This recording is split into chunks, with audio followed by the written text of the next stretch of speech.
Selamat menyaksikan.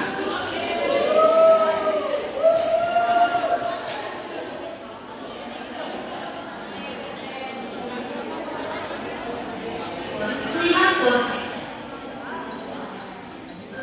Di saat jam istirahat, Lena sedang bersantai bersama temannya. Lena sedang memain handphone, melihat postingan yang berisikan pendapat mengenai pentingnya memakai hak suara kita dan tidak melakukan golput demi kemajuan negara. Karena bagaimanapun juga satu suara sangat penting dalam hal pemilihan. Hal ini dapat mencegah terpilihnya calon yang buruk. Lalu, Lena memperlihatkan postingan tersebut kepada temannya. Karena menurutnya, pendapat yang disampaikan di dalam postingan tersebut menarik. Oleh karena itu, Lena setuju dengan pendapat itu juga memposting kembali dan menyampaikan pendapat sendiri. Hari selanjutnya, saat bel istirahat tiba,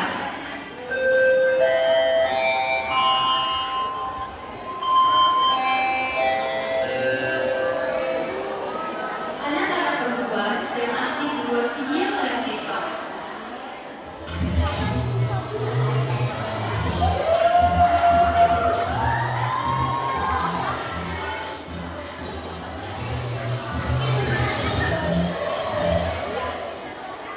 Ada satu anak yang sedang bermain handphone dan tidak sengaja melihat postingan yang diposting oleh Lena.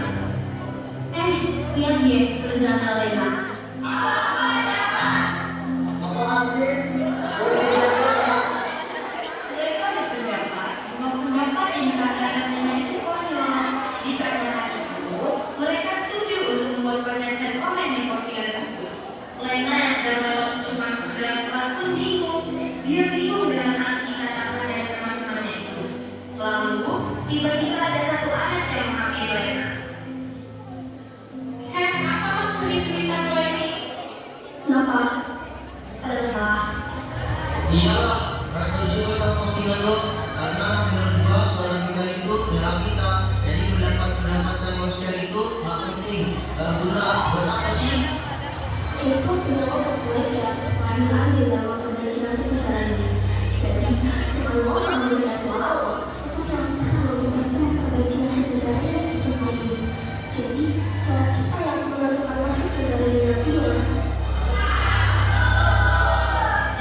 Ya walaupun gitu tetap aja, tapi lo tahu sendiri lo ini kan gak pinter, jadi lo tuh gak berhak buat nyampein pendapat kayak gitu.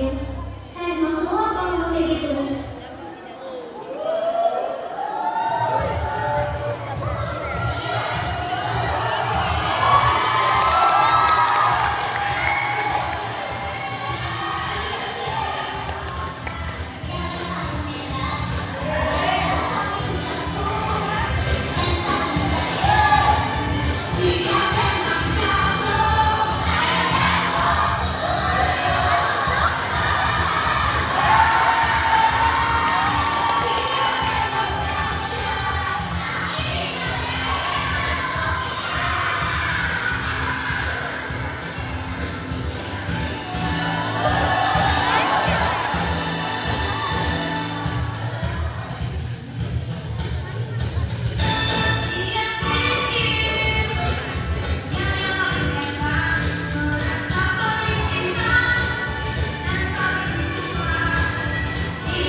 Dan tak lama kemudian, guru PPKN pun tiba.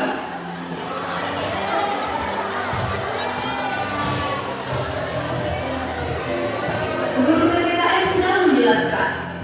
Jadi, menyuarakan pendapat itu memang penting ya, tapi kita nggak boleh maksa orang buat setuju sama pendapat kita. Apalagi sampai menghina-hina orang yang pendapatnya nggak sama kayak kita. Itu tentu nggak benar ya. Kubu kontra pun saling pandang.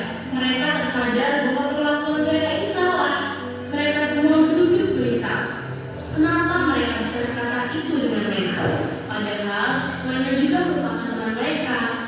Bel masuk istirahat berbunyi.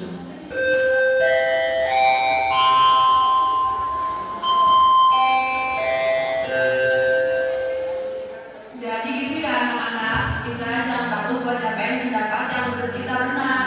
Karena dimanapun juga kita hidup di negara demokratis. Jadi kita itu berhak untuk menyampaikan pendapat kita. Oke, segitu aja materi hari ini dari Ibu. Sampai jumpa minggu depan. Kubu kontra saling berkumpul. Mereka melihat satu sama lain. Kayaknya kita terlawan deh. Mereka menatap Lena dan Pro yang sedang duduk di kursi mereka masing-masing. Mereka saling pandang dan mengaku. Mereka berniat untuk meminta maaf. Mereka berjalan ke arah meja Lena. Melihat itu, kubu Pro langsung melihat gerak-gerik kubu kontra segera berkumpul di belakang Lena. Karena mereka merasa bahwa kubu kontra masih tidak terima dan mau melanjutkan masalah tadi. Apa yang mau disini? Maafin aku ya, ada kasar kalau aku tadi. Oke, maafin Pak. Assalamualaikum warahmatullahi wabarakatuh. Lagian kita kan teman, nggak bagus buat saling cinta dan satu sama lain. Iya, kita ganti bapak berdua. Dan kalau kalian ulangi hal yang sama, bertok aja mana ini.